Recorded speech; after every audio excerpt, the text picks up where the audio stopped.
Shalom, selamat pagi, selamat bergabung dengan Menara Doa Pagi. Mari kita menyembah Tuhan Yesus.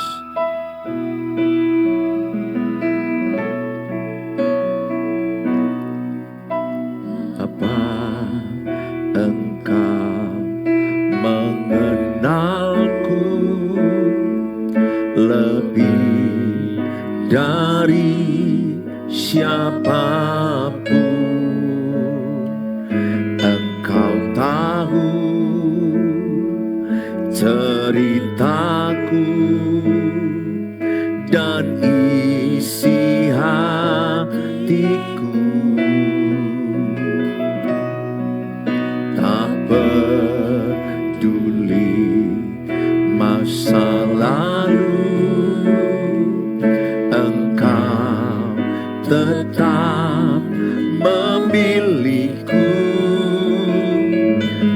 Ubahkanku,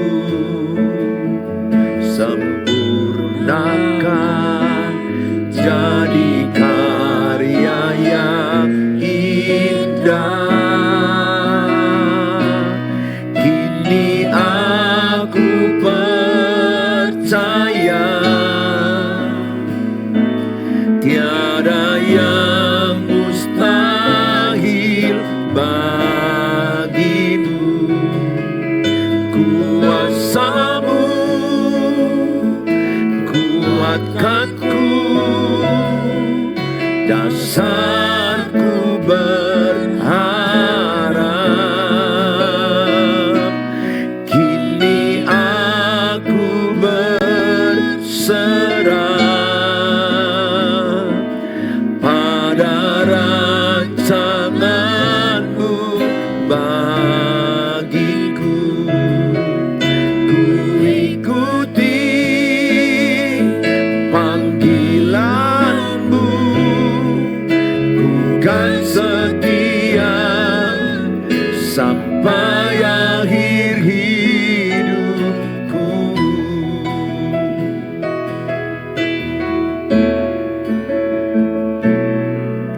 Bapa, Engkau mengenalku lebih dari siapapun.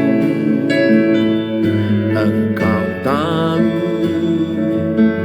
ceritaku dan isi hatiku.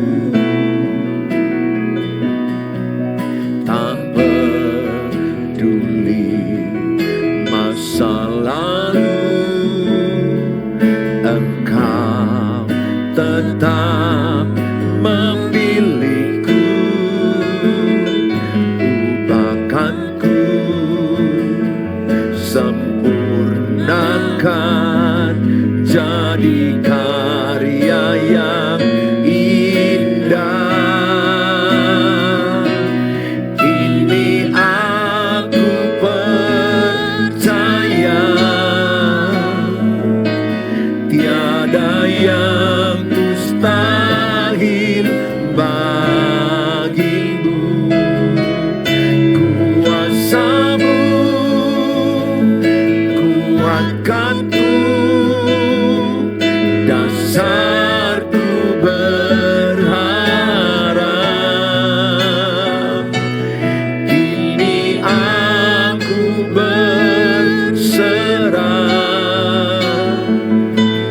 pada rancangan-Mu bagiku. Ku ikuti panggilan-Mu, ku kan setia sampai akhir hidupku. Kini aku percaya, kini aku percaya tiada yang mustahil bagimu. Kuasa-Mu kuatkanku, dasar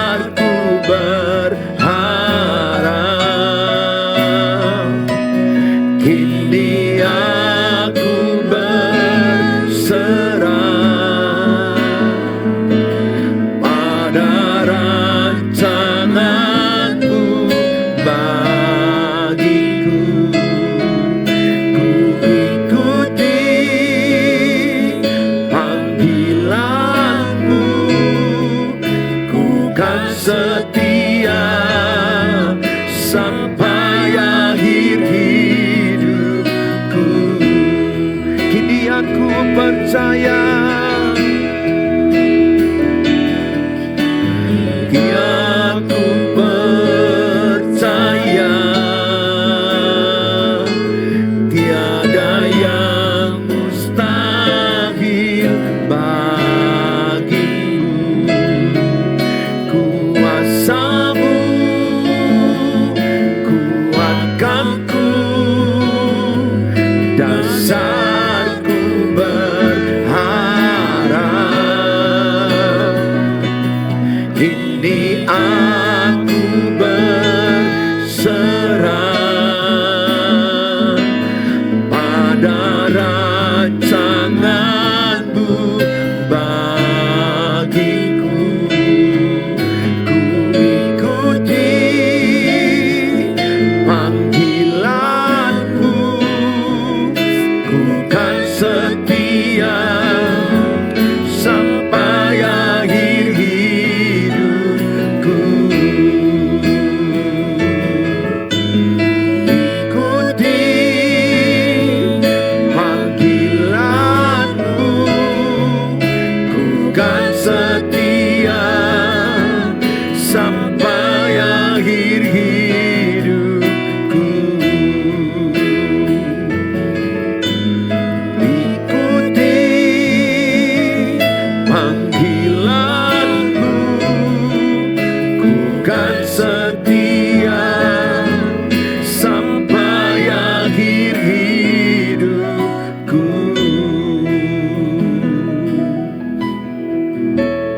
Bapa, Kau setia, Bapa, Kau mulia.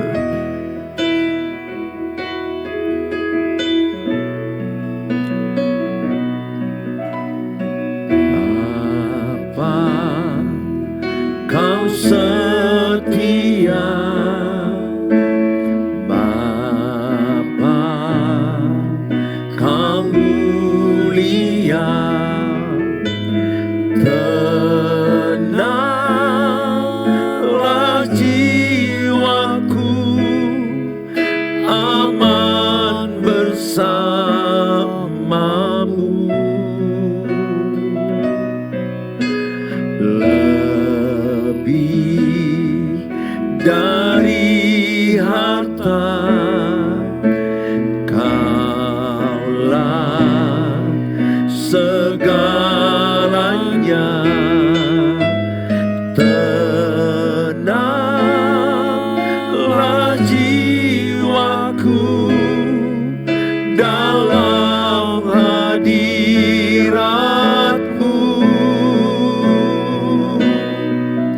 Kau tunjukkan kasih setia-Mu, Kau menyediakan yang ku perlu. Kau setia, Kau mulia, dulu, sekarang, dan selamanya. Kau tunjukkan kasih setia-Mu,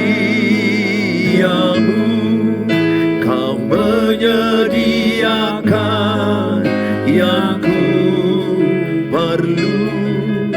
Kau setia, Kau mulia, Bapa, Kau setia.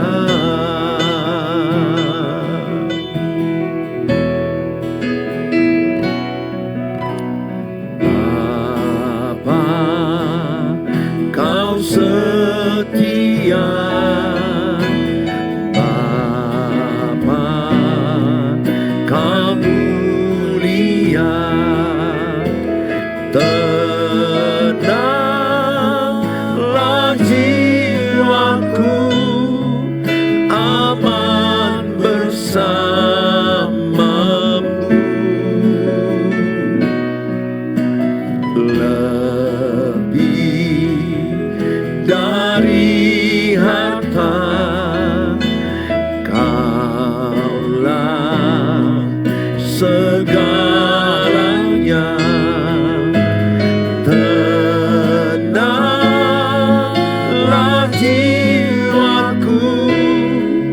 dalam hadirat-Mu.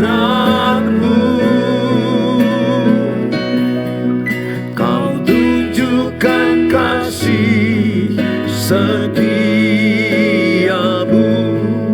Kau menyediakan yang ku perlu. Kau setia, Kau mulia, dulu, sekarang, dan selamanya. Kau tunjukkan kasih setia-Mu. Kau menyediakan yang ku perlu. Kau setia, Kau mulia, Bapa, Kau setia. Kau setia, Kau mulia, Kau setia, Kau mulia, Kau setia, Kau mulia, Bapa, Kau setia.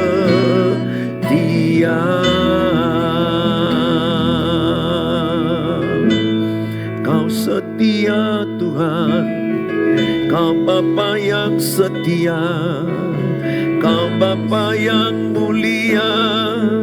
Kau Bapa yang sangat setia. Engkau Bapa yang sangat baik. Engkau Bapa yang tahu cerita hidup kami. Engkau Bapa yang menerima kami. Engkau Bapa yang menerima kami apa adanya. Terima kasih.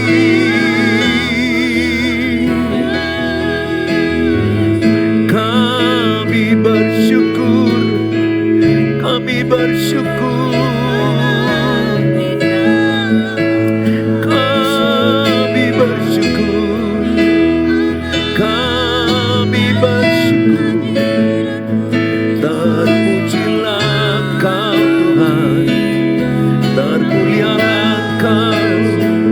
Terima kasih. Rencana-Mu indah bagi kami. Rancangan-Mu indah. Rancangan-Mu luar biasa. Aku mau mengikuti rencana-Mu. Aku mau mengikuti rancangan-Mu. Kami mau ikut dalam jalan-jalan-Mu. Terima kasih Tuhan. Terima kasih. Jadilah kehendak-Mu. Jadilah rencana-Mu. Jadilah rancangan-Mu bagiku. Sesuai dengan rencana-Mu. Rancangan-Mu indah. Rancangan-Mu mulia. Rancangan-Mu hebat. Rancangan-Mu dahsyat. Terima kasih. Engkau ada di setiap cerita kami. Haleluya. Terima kasih. Kami bersyukur. Kami bersyukur.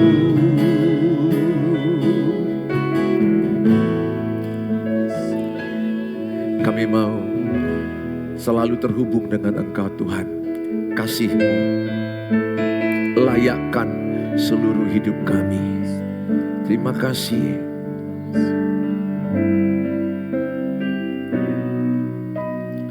Kasih-Mu layakkan seluruh hidupku.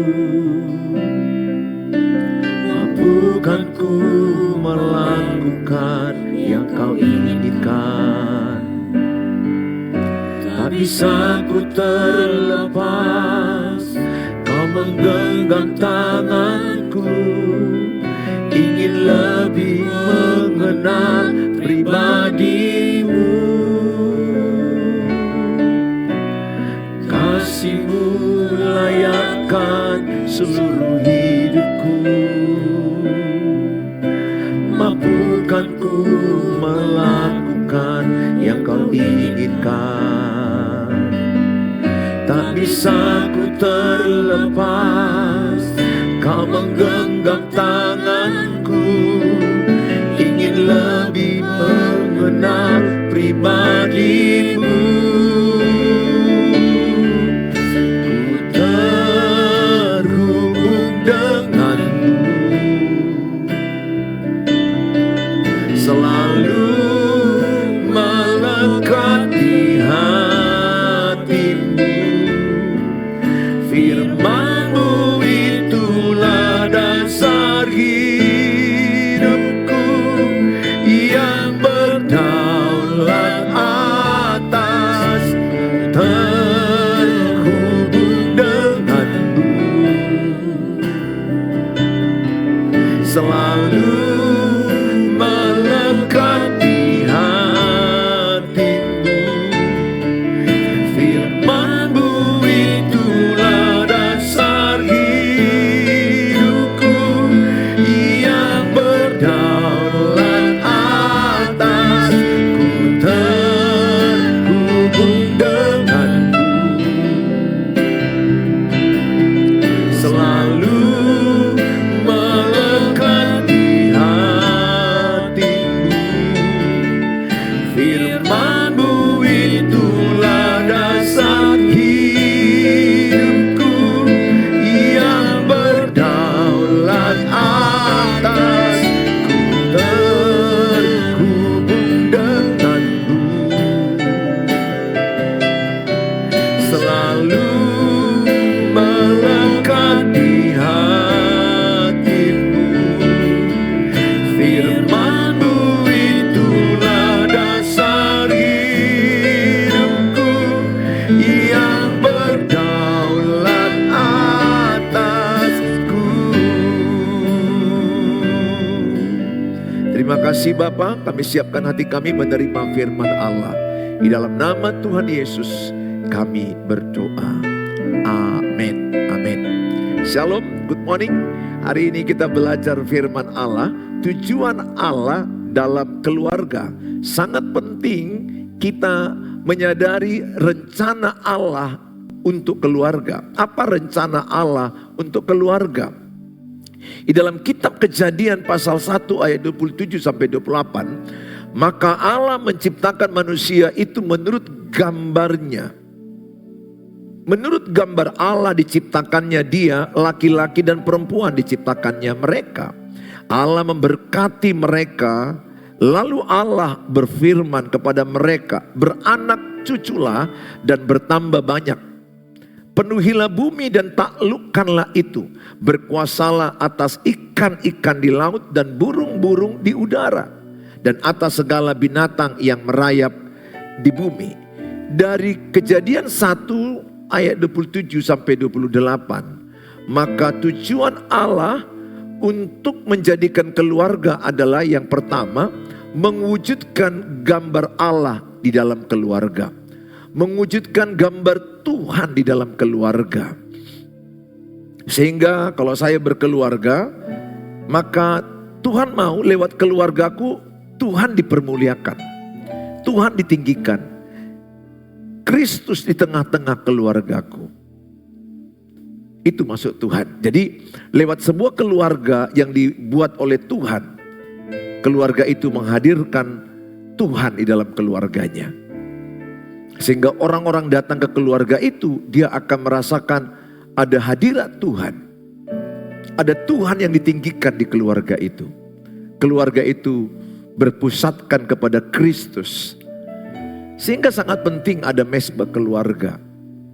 Sangat penting doa keluarga. Sangat penting ada ibadah keluarga.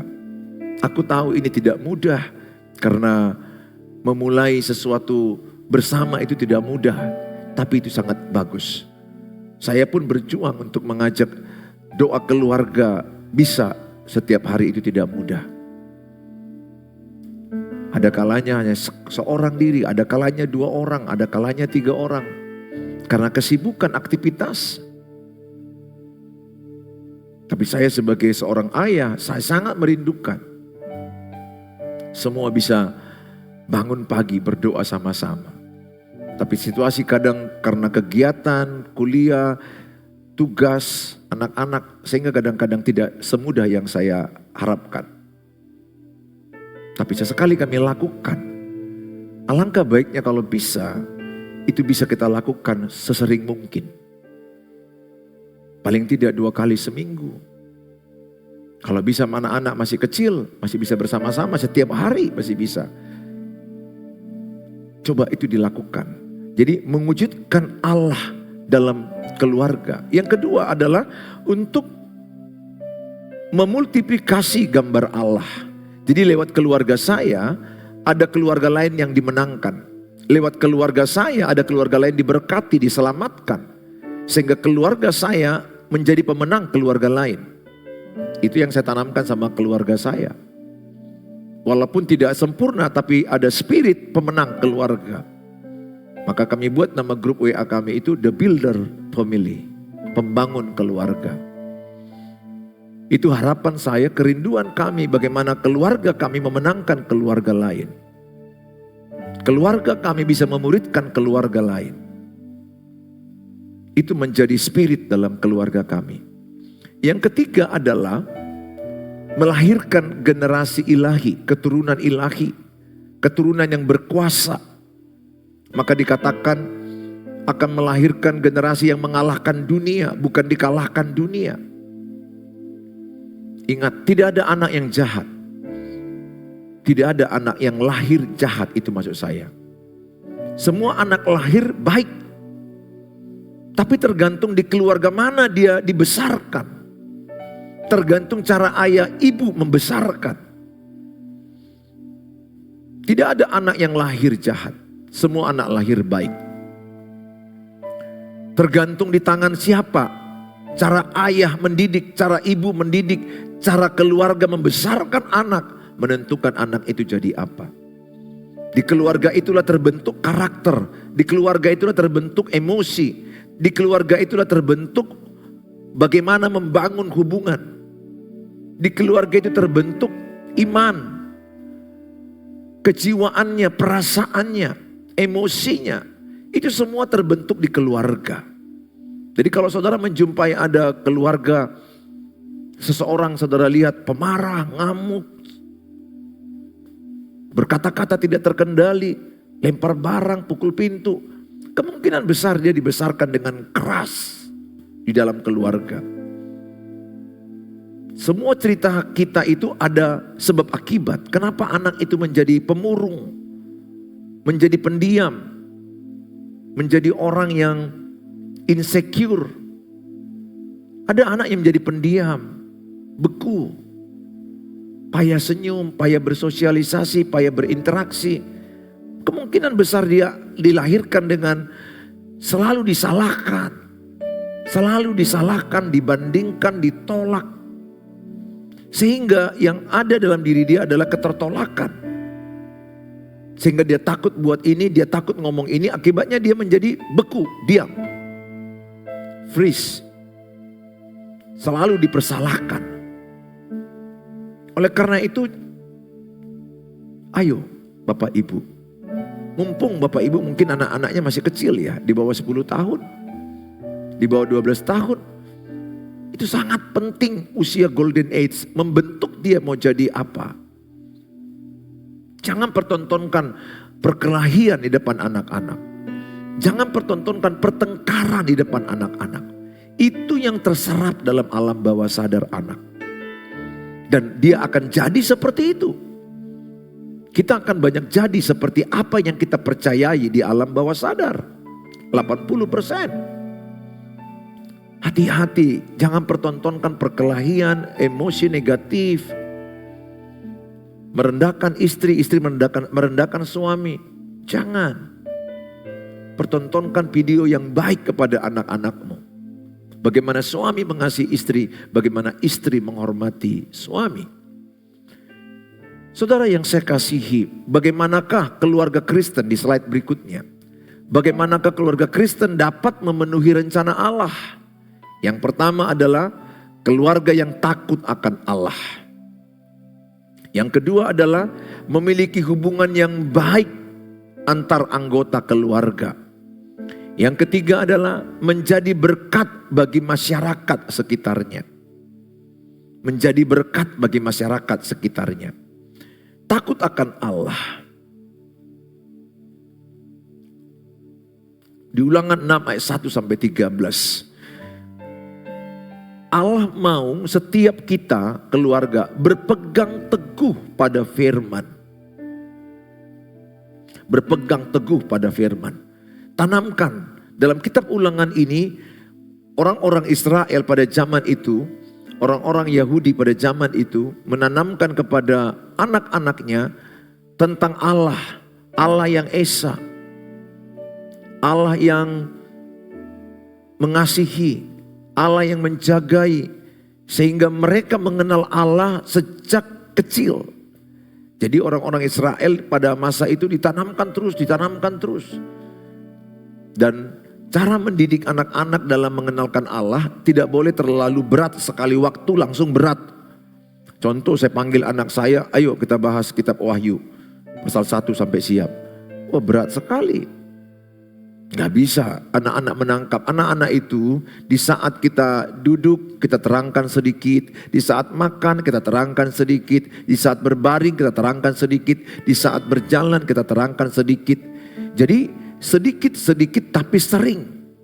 Itu penting sama anak-anak. Sedikit tapi sering.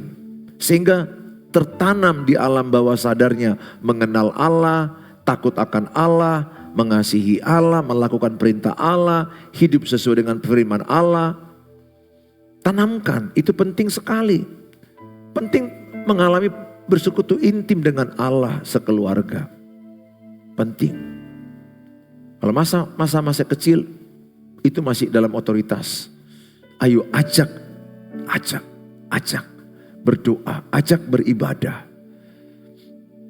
Malam hari kah bisa mau tidur atau pagi hari kah habis bangun, terserah.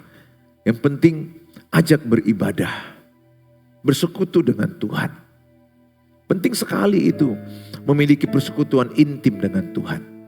Kalau kita bersekutu intim dengan Tuhan, maka karakter Tuhan yang ada pada kita.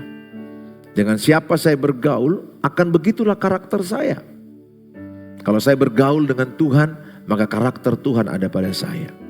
Kalau saya bergaul intim dengan Tuhan, maka pikiran dan perasaan Tuhan itu ada pada saya. Yang ketiga, yang bagian berikutnya adalah mengajarkan ketetapan Allah kepada keturunannya. Ajarkan terus. Pesan saya, ajarkan karakter kepada anak. Ajarkan mencari Tuhan lebih dahulu. Sehingga dari masa kecil dia terbiasa bangun, berdoa, baca Alkitab. Sehingga nanti terbawa besar dan sampai pada masa tuanya. Di manakah itu dibentuk? Di keluarga. Tentu orang tua harus lebih dahulu melakukannya supaya anak-anak mengikuti. Karena teladan yang terbaik adalah melakukan. Melakukan itu adalah pengaruh yang terbaik. Kalau saya sendiri pun tidak baca Alkitab, tidak berdoa, bagaimana saya mengajak istri anak-anak saya berdoa? Saya harus jadi teladan bagi istri saya. Saya harus jadi teladan bagi anak-anak saya. Nah, kalau suamimu gak mau jadi teladan, istri yang menjadi teladan. Tentu tidak mudah, tetapi ya menggantikan peran suami yang tidak berfungsi. Karena suami itu berfungsi harusnya sebagai imam. Kalau suami tidak berfungsi, maka istri yang mengambil fungsi. Makanya sebaiknya waktu sebelum menikah, pacaran, sudah terbiasa dia memimpin yang ceweknya. Itu jauh lebih bagus. Dari masa dia pacaran, sudah terbiasa si cowok mengajak, ayo doa, ayo ibadah. Nah itu bagus. Karena sifat itu kan dibawanya setelah menikah, pada telah menikah. Yang susah, si cewek yang ngajak terus, ayo doa, ayo baca Alkitab. Ya syukur-syukur kalau mau. Tapi ini agak terbalik gitu loh, terbalik. Karena imamnya itu kan laki-laki. Pria kan, suami. Suami yang mengajak istri. Makanya tanamkan sama anak-anakmu, kalau bisa dapat cowok yang beribadah. Tentu melakukan firman Allah, bukan hanya ibadah, tapi melakukan firman Allah. Itu sangat menguntungkan nanti sama putrimu. Ya memang pergumulan karena jumlah laki-laki yang beribadah sungguh-sungguh jadi imam itu langka, sedikit. Kebanyakan yang sudah cuek dengan firman Allah. Hidup dengan duniawi, hidup dengan kedagingan. Tapi ya untuk anakmu doakanlah. Saya berdoa supaya saudara mengajarkan karakter kepada anak-anakmu. Budaya antri itu bagaimana? Minta maaf kalau salah. Berkata I'm sorry. Kata minta tolong. Itu semua ditanamkan di keluarga. Ingat, anak-anak itu aset yang paling mahal. Bukan perusahaan, anak-anak. Untuk apa perusahaan kita besar, tapi anak-anak hancur? Pasti kita akan menderita. Tapi kalau karakter anak ada, karakter anak dapat dibangun masa kecilnya. Dan dia takut akan Tuhan. Dia mau rajin kerja, percayalah. Berkat-berkat materi pasti akan menyusul. Tangan yang rajin akan menjadikan kaya, tangan yang lamban akan menjadikan miskin. Dia tinggal perlu diajari rajin, cerdas. Takut akan Tuhan. Oleh karena itu, saya ajak sama saudara, yang kedua, poin yang kedua, memiliki hubungan yang baik antar anggota keluarga. Keluarga yang memenuhi rencana Allah adalah keluarga yang membangun hubungan antar anggota keluarga. Melalui apa? A. Kebersamaan. B. Komunikasi yang sehat. Bagaimana hubungan dalam keluarga menentukan kebahagiaan keluarga itu? Kebahagiaan sebuah keluarga bukan dilihat dari rumah yang besar, AC yang banyak, mobil 5. No. Saya sudah saksikan banyak kasus. Mobil mewah, rumah mewah, tapi rumah itu tidak ada hubungan. Gak ada bonding, gak ada kedekatan, kenyamanan antar anggota keluarga. Anak-anak tidak happy. Anak-anak pergi keluar, lari cari narkoba. Lari cari tempat ngedugem. Kenapa? Karena harta yang tidak menjadikan itu ukuran kebahagiaan. Tapi harta gak salah. Ya lebih baik juga kita punya harta, punya mobil. Tapi itu tidak patokan menjadi hubungan, menjadi kebahagiaan. Ukuran kebahagiaan keluarga adalah seberapa nikmat hubunganmu antar anggota satu sama lain. Ukurannya seberapa nikmat hubungan. Sama dengan orang penikmat kopi kan, karena nikmat kopi dia ingin minum kopi itu lagi. Nah kalau aku nikmat dengan istriku, aku ingin ketemu. Kalau aku tidak nikmat ketemu dengan istri, maka aku ingin jauh, aku ingin pergi meninggalkan dia. Dan lebih parah, suami bisa mencari kenikmatan di luar karena sudah tidak nikmat lagi istrinya. Nikmat ini bukan bicara masalah seks. Itu bagian dari salah satu anugerah Tuhan suami istri. Tapi lebih dari situ adalah hubungan batin. Kasih yang tidak berkesudahan. Tidak terlambat Bapak Ibu mengejar ketertinggalan. Bangun bonding, hubungan yang baik dengan istri dan anak-anak. Seberapa nikmat anak-anak menikmati ayah ibunya. Bayangkan kalau dari dia lahir saja, jangankan lahir, ada anak di dalam kandungan. Kan pendengaran telinga anak dalam janin itu kan 4 bulan udah mendengar. Yang dia dengar dalam kandungan tuh marah bapaknya, marah mamanya, bertengkar. Dia itu bisa lahir dengan ketakutan. Dan dia ketika lahir, yang didengarnya betul apa yang dalam kandungan. berantem lagi, menyalahkan, menuntut, mengungkit dosa masa lalu, mengungkit kesalahan masa lalu. Akibatnya nggak siap-siapnya rumah tangga itu berantem, hancur. Dan anak itu akan tumbuh menjadi pribadi yang tidak dekat dengan papa mama. Kedekatan itu sangat penting sekali dengan penerimaan, kasih. Oleh karena itu, ayo Bapak Ibu, berhentilah bertengkar. Jangan lagi bertengkar dengan pasanganmu. Jangan lagi bilang dia kok yang memulai. Udah, kalau dia pancing gak usah. Saya kalau istri saya emosinya agak tidak stabil, saya penstabil. Saya stabilizer emotion dalam keluargaku. Anakku kalau gak stabil emosinya, saya stabil. Karena saya stabilizer. Kenapa saya seperti itu? Karena itulah peran ayah. Penstabil emosi istri, penstabil emosi anak-anak. Bagaimana caranya bisa? Terhubunglah dengan Tuhan. Kalau saya terhubung dengan Tuhan, saya mampu. Kalau saya tidak terhubung dengan Tuhan, dagingku yang muncul, aku pun ikut tidak stabil. Bayangkan kalau ayah tidak stabil emosi, ibu tidak stabil emosi, anak-anak tidak stabil. Wow, rumah itu pecah. Saudara, banyak orang emosinya gak stabil. Sedikit aja salah, ngamuk. Sedikit aja salah, ngambek, silent, diam. Saya khotbah di pemuda, kalau masih belum bisa engkau menguasai emosimu, jangan pacaran. Kalau masih sikit-sikit silent, sikit-sikit merajuk. Oh, kalau begitu seorang cewek masuk di pernikahan, cowok itu mati. Dengar itu anak muda. Kalau cewekmu masih sikit-sikit ngerajuk, silent, diam.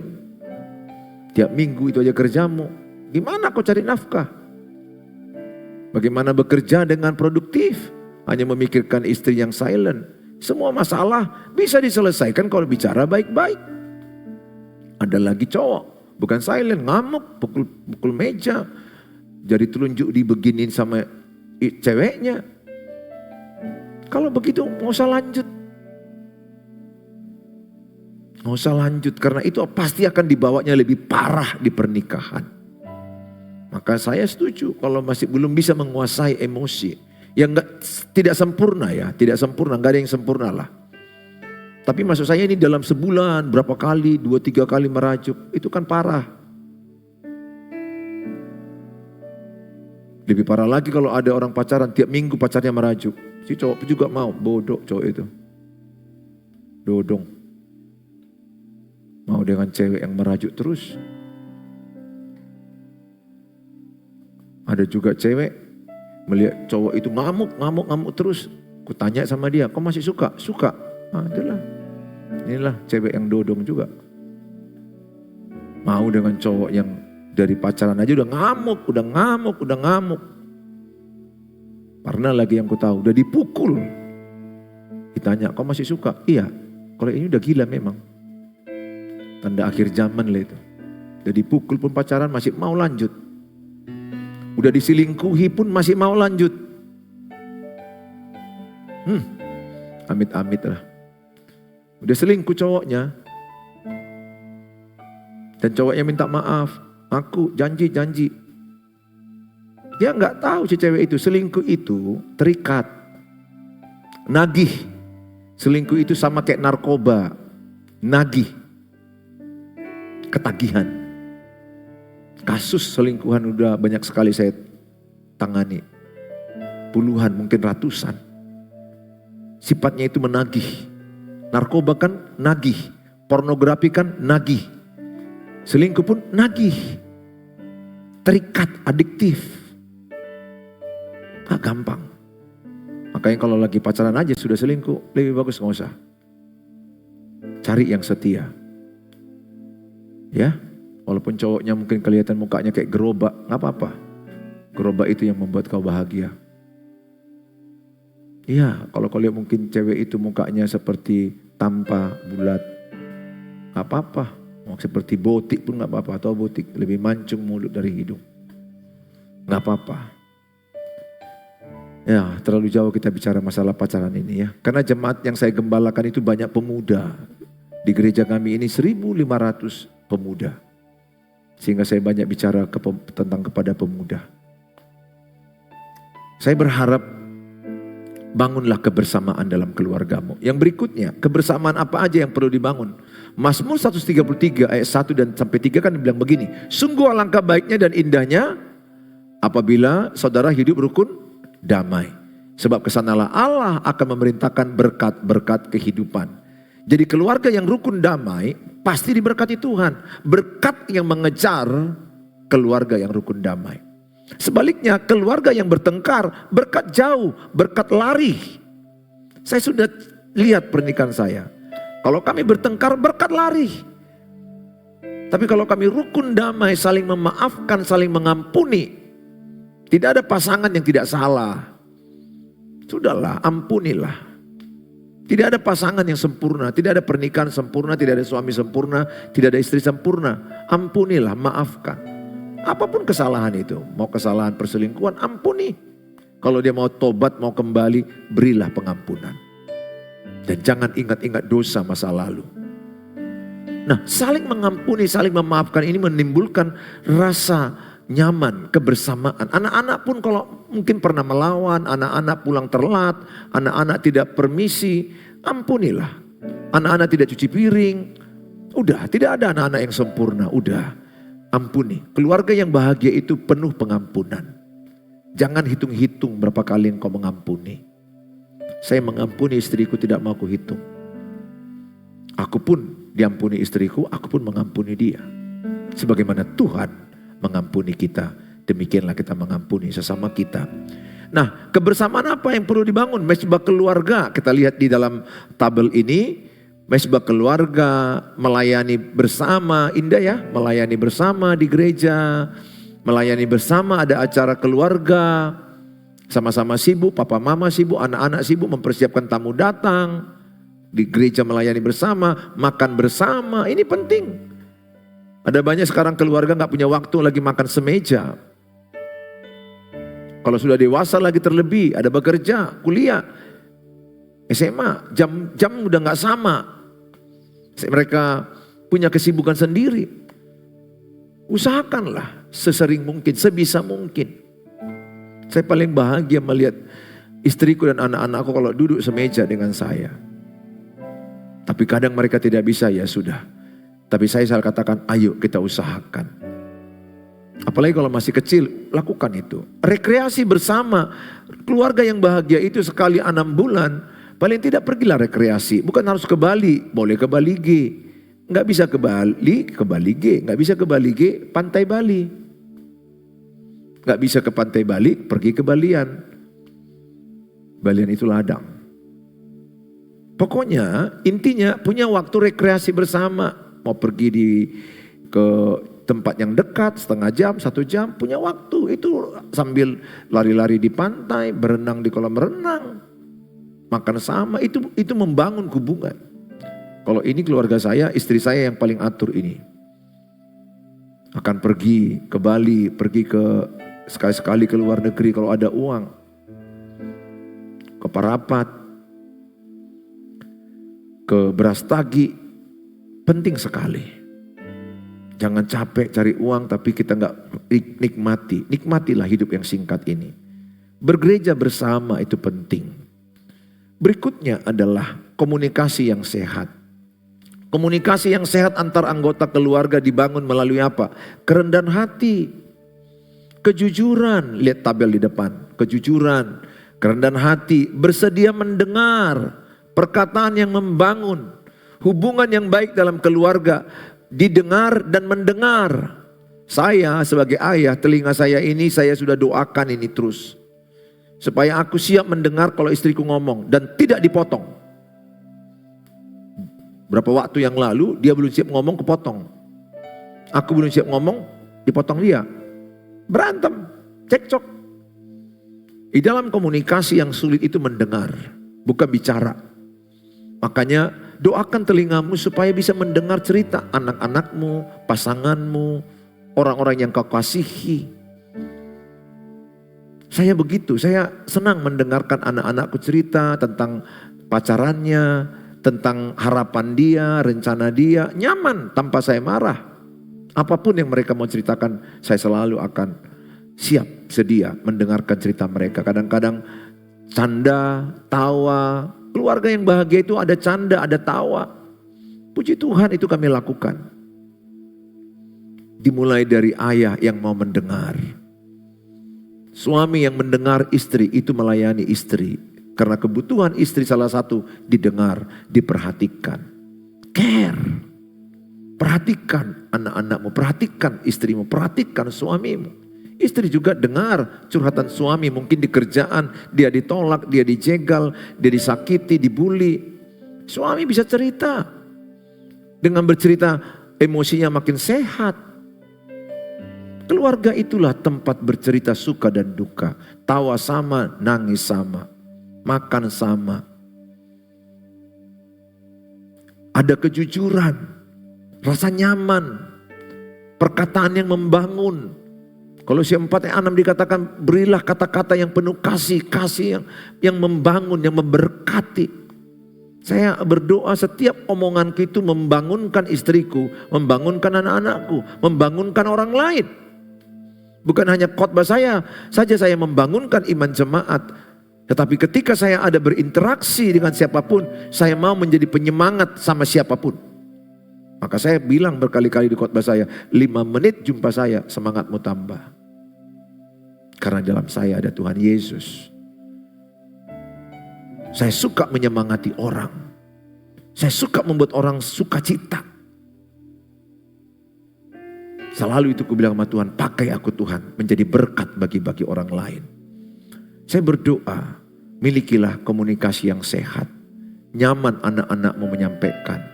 Banyak anak-anak itu mendam dari kecil. Sehingga emosinya, mentalnya tidak sehat. Nanti itu dibawanya di pernikahan, meledak.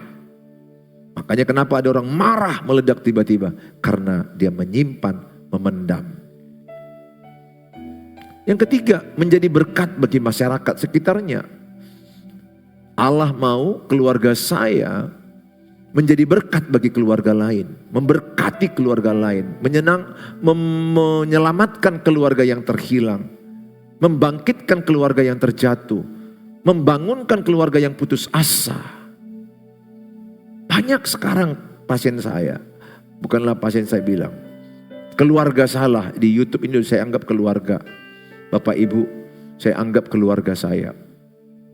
Bukan pasien lagi. Kalau saya seorang dokter, itu pasien namanya. Tapi kalau yang di YouTube, di Facebook, kalian bukan pasien saya, tapi keluarga saya.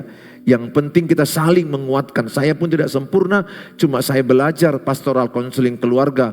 Teologianya saya pelajari, saya baca buku, saya seminar, saya belajar dari kegagalan saya belajar dari kegagalan orang lain juga. Saya banyak ikut di dalam tentang keluarga, seminar-seminar yang saya ikuti. Saya ramu, saya ringkas, saya bagi sama kalian. Lewat YouTube ini. Maka saya berharap juga bagilah link YouTube ini kepada banyak keluarga. Sehingga mereka bisa mendengar, mana tahu lagi Medan ke Brastagi 2 jam. Mereka bisa di mobil mendengarkan masukan yang saya sampaikan ini. Bagaimana mereka terbangunkan keluarga yang beku. Ada loh keluarga yang beku, diam-diaman.